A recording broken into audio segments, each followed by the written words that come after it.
Hola familia querida, muy buenos días, feliz martes.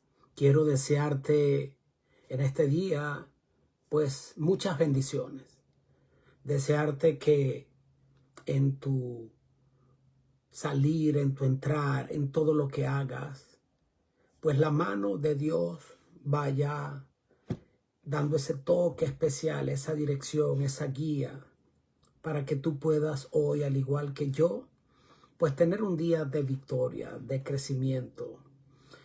Una vez más quiero compartir contigo una porción preciosa de la palabra de Dios.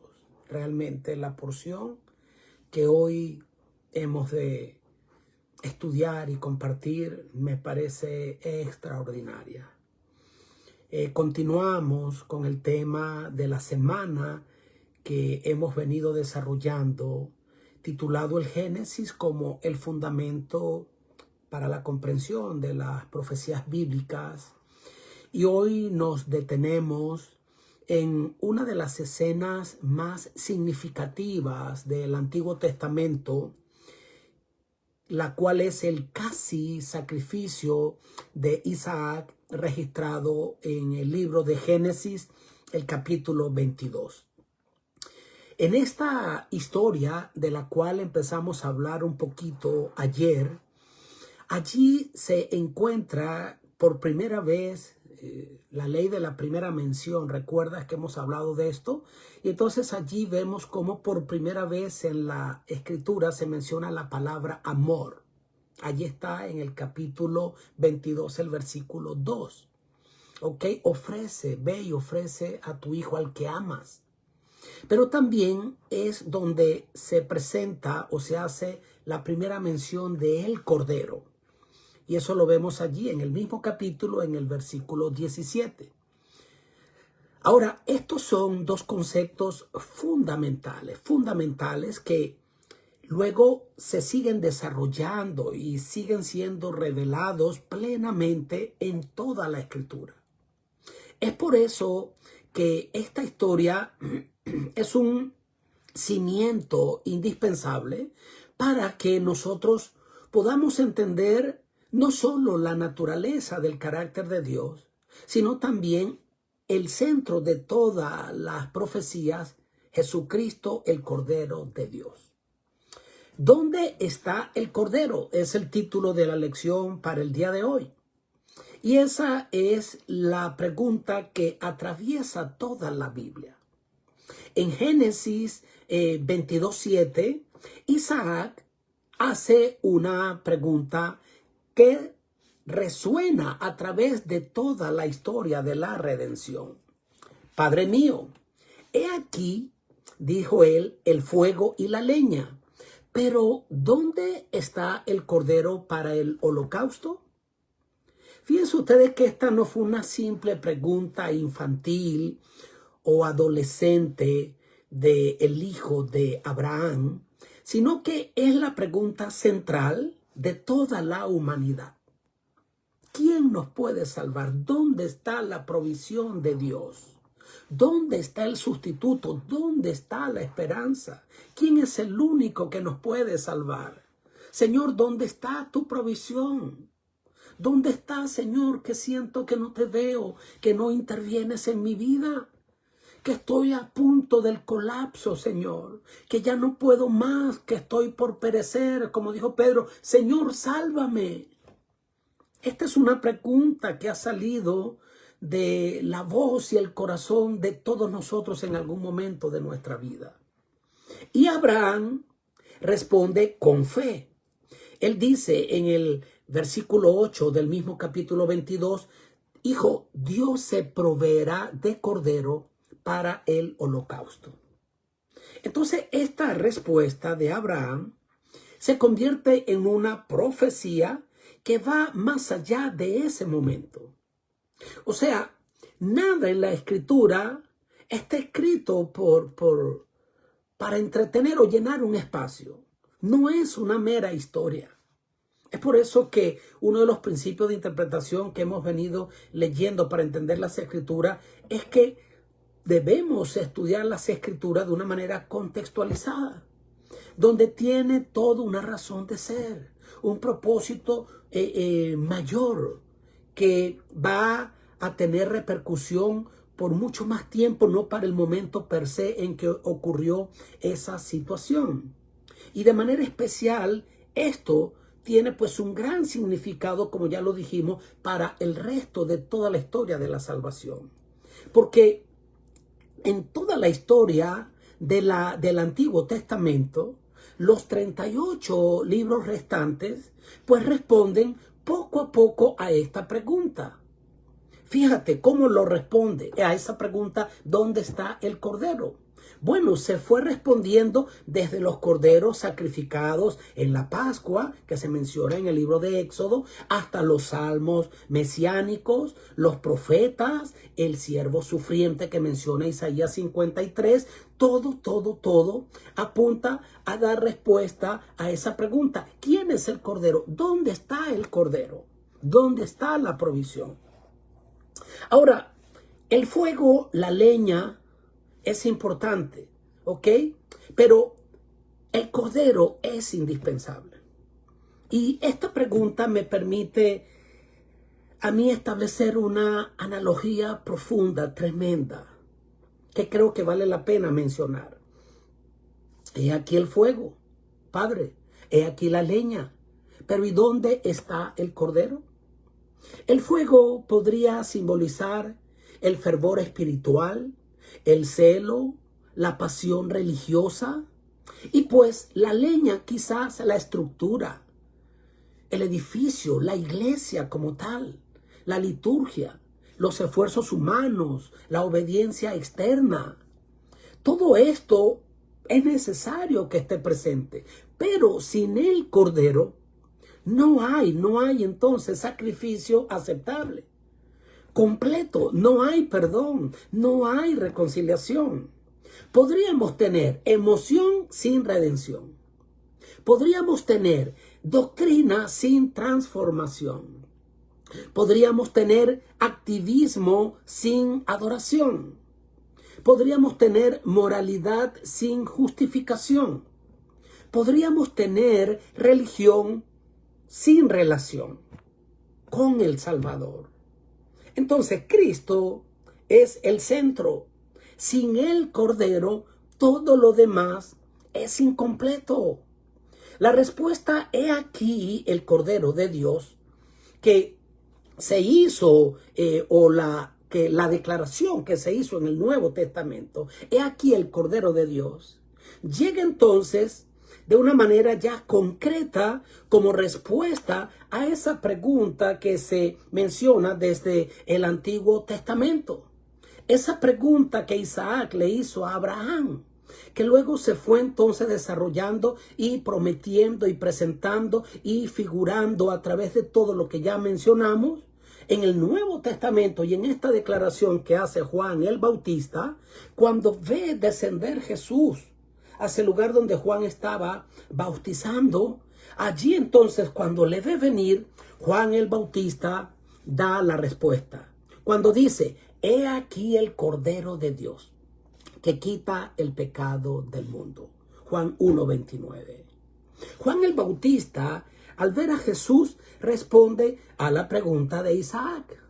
Jesús es el Cordero que Abraham anunció. Jesús es el Cordero de la Pascua que se menciona en Éxodo 12.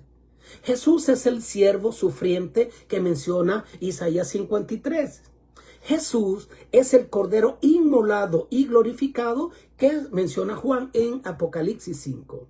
Entonces, el bautismo de Jesús, registrado allí en Mateo 3:17, allí dice que en ese momento los cielos fueron abiertos y una voz celestial declara, este es el Cordero, este es mi Hijo amado, en quien tengo contentamiento, complacencia.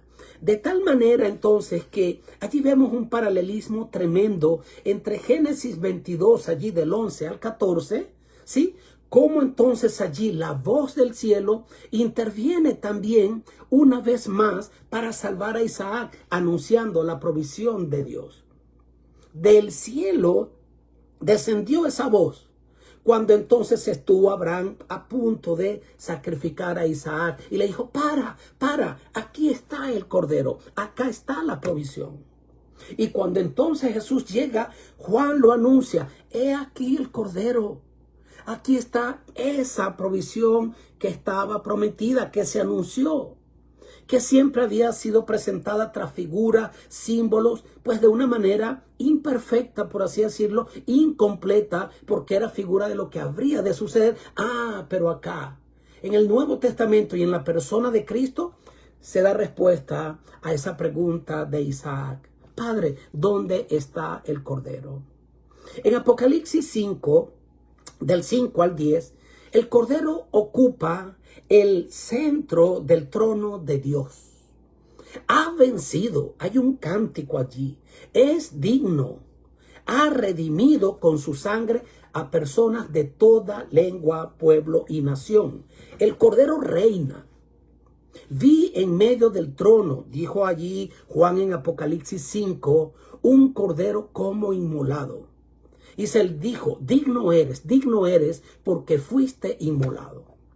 Entonces ve cómo en contraste con el poder de las bestias que aparecen más adelante en Apocalipsis, el verdadero poder salvador, el que vence, es el cordero manso. La victoria está en la mansedumbre del cordero. Él es la respuesta del cielo al conflicto del pecado, a la necesidad humana, a tus preguntas, a tu futuro incierto. ¿Quién me puede salvar? He aquí el cordero. ¿Quién me restaura? He aquí el cordero. ¿Quién me consuela? ¿Quién me transforma? El cordero. No hay otro nombre dado a los hombres a través del cual podamos ser salvos que no sea a través del Cordero de Cristo Jesús. Hay una referencia hermosa, que encontramos en Éxodo 12. Allí Dios ordena que cada familia tome un cordero para participar de la Pascua. Pero fíjate lo interesante que allí hay una orden especial. En Éxodo 12, el 3 y el 4, se ordena de que si había una familia que era muy pequeña, que tal vez no tenía para el cordero, o a lo mejor tenía, pero el cordero era mucho para los pocos de la casa, porque la orden, si tú lo lees, era cada uno tomará un cordero y de acuerdo a la cantidad de los miembros de la familia y que vayan a participar de la Pascua, entonces tomarán un cordero. Pero había familias que eran muy pequeñas. Y en función de esto, la orden era que se unirían con su vecino inmediato para que entonces un solo cordero proveyera el alimento para todos. Ese detalle hermoso muestra tres cosas. Primero, el sacrificio del cordero no es limitado. Está disponible para todo, para todos. Y nadie queda fuera. El cordero es suficiente y abundante para que todos participen de su bendición, de esta comida que es la única que satisface. Ahora, nada se debía desperdiciar, ni una sola gota o gramo de esa carne del cordero se debía desperdiciar. Cada uno debía entonces participar.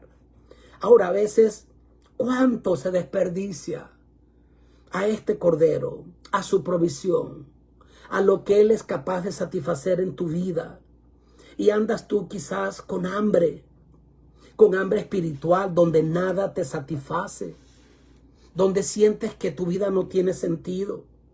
Y resulta que te olvidas que tienes allí a un cordero a tu disposición, provisto por el Padre que te ama para satisfacer tus necesidades. Y esto es importante, fíjate, Dios se proveyó del cordero. Allí dice, Dios se proveerá. No dijo, Dios nos proveerá un cordero. No.